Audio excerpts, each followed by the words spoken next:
Namaste, sir. Sir, my question is, in new spirituality, there is this thing taking off. Uh, Back when I was in university, I learned this thing in one of the workshops. Basically, the learning that they share is don't judge intentions behind other people's mistakes. Don't judge intentions behind other people. Don't judge intentions behind other people's mistakes. So this brings me to the question that should we not scrutinize or audit others' mistakes? I mean, there could be some hidden conscious, subconscious agenda lying over there. Should we not try to see why someone committed mistake accidentally or maybe uh, consciously? So I did not understood. I did not understand the basic meaning of this. Is it even true? We've already gone too far. How do I know, first of all, there is a mistake? What is the definition of mistake? There is somebody in front of me. How do I know somebody has made a mistake? Judging, etc., comes later. What do you mean by mistake? There is only one mistake, whether made by you or somebody else, which is to act in ignorance. What other mistake can anybody make?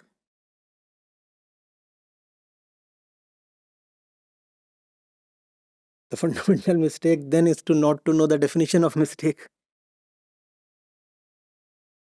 How will you judge the mistaken one if you do not even know what mistake really means? Hmm?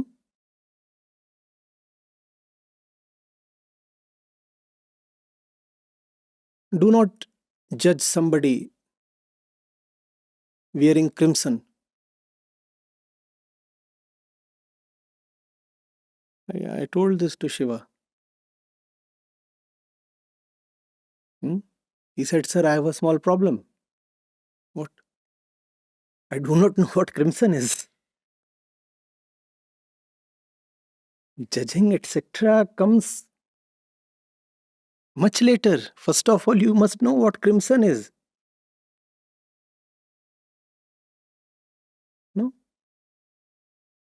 The one who is mouthing this phrase, wherever it is coming from, is utterly confident that he knows that somebody has made a mistake. Does the originator of this phrase know his own mistake?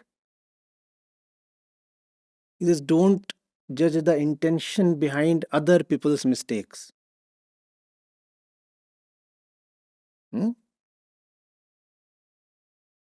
Assumption upon assumption upon assumption upon assumption. And that's what happens in absence of self-knowledge. In absence of self-knowledge, what you do not know what you're taking as the truth or as a fact. It's just your assumption. I'm very confident he has made a mistake. And then I'm saying, oh, I'm so magnanimous. I don't want to judge you. But have you ever known your own mistakes? How will you know, first of all, that the fellow has made a mistake?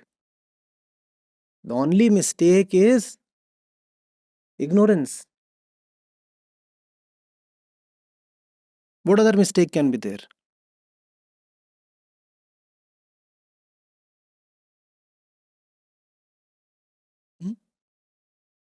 And there are not many mistakes.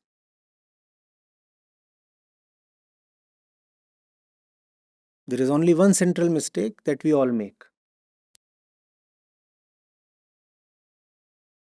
which is to act and keep looking at the object being acted on.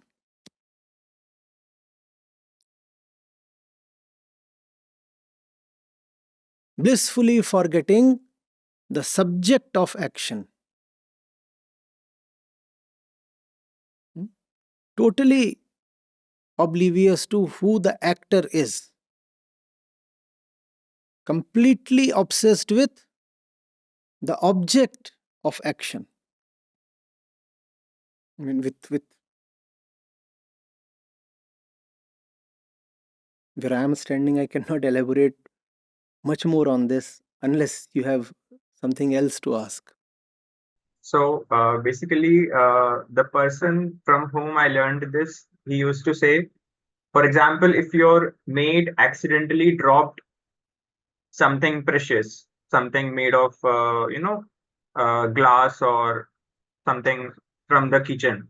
So you should not judge, you should not go behind her mentality. You should not try to judge her mentality why she dropped it, or maybe it was some hidden agenda. I gave her less salary the previous month or something like that. So this is the kind of example I got.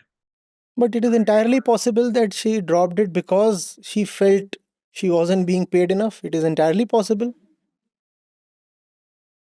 Don't you do that? We all do that. If we all do that, why won't the maid do that? Is spirituality some kind of enforced morality? Or is the maid specifically landing from some other universe? It is entirely possible. Just that there is no need to act too sure of that. There are five other possibilities as well. Who knows what happened? What does one do then? One inquires, one wants to learn. Be it your own case or somebody else's, one wants to learn. Maybe she has dropped something more precious than the glass. You do want to learn about the event, so you inquire with the intention to come to the fact. Hmm? Quick judgments are for the unthinking ones. Quick judgments are for mentally sluggish people. You don't want to take the pains of inquiry. So, what do? You slouch on your sofa and just judge. That saves you the whole process of inquiry. Inquiry takes time, effort, discipline. Does it not? Judgment takes nothing. You hear the sound of shattering glass and say, I always knew she was a bitch. How much effort does it take? Zero.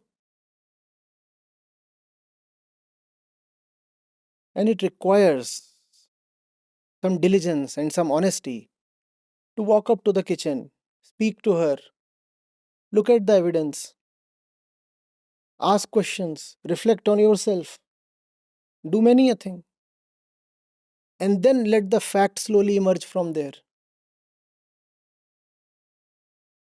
It's not without reason that we are judgmental. Judgments are cheap and easy, they save you labor.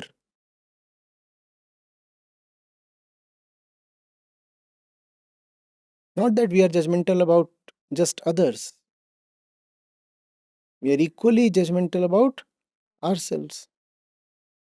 His logic was just that it will spare you the headache. It will, you don't have to worry. I mean, What it what it gives you half a dozen more shattered glasses? What if the maid is really doing it on purpose? Don't you want to discover? Being judgmental does not mean being judgmental in an inverse way. When we say somebody is judgmental, we usually mean that the fellow has a poor opinion of others, right? What if somebody necessarily has a great opinion of others? Is that not equally bad? No, the maid didn't do it on purpose. She is divine. And what does that give you? 6 more broken glasses. She is neither heinous nor divine. She is just every bit as human as I am. If I want to know myself, I will inquire. If I want to know her, I will inquire. Simple.